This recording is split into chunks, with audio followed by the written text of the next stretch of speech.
reading today is from 1 Thessalonians chapter 4. And if it were to be a school report, I think it might read something like, could do better. When my children were very young, I used to live for sleep. It became an obsession. How many hours I got, how many interruptions, whose turn it was to get up was the most important one. In January 2012, I lived for about a month waiting for a phone call from James Cook Hospital.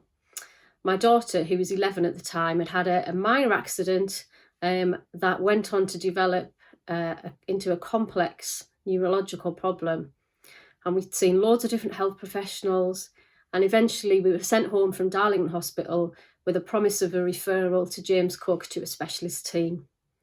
And I can remember sitting on the couch with her, and she was in constant pain, trying to distract her and just trying to get her through it. And every now and again I would look out of the window, and it was snowing. We had loads of snow that year. And every couple of hours I would get up and I would go and clear the drive just in case the phone rang, because I was convinced at any moment that phone call was going to come. It did, eventually, after about a month of waiting. But there are times in our lives when circumstances can become all-consuming.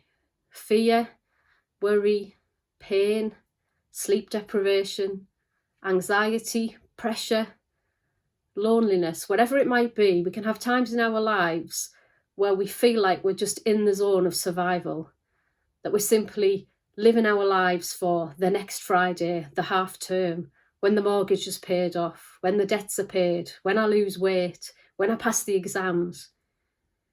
Perhaps this year we've all lived in the when lockdown's over, when the restrictions are lifted, when the vaccine is here.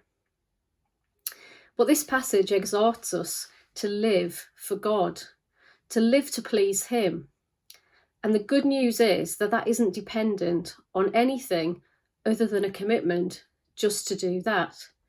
The Bible tells us that Jesus is the same yesterday, today, and forever.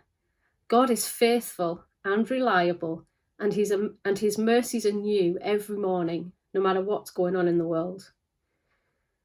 So it's not reliant on circumstances or things going to plan. The best laid plans of mice and men often go awry. Now that saying comes from a poem entitled To a Mouse, and it was penned by Robert Burns in 1785.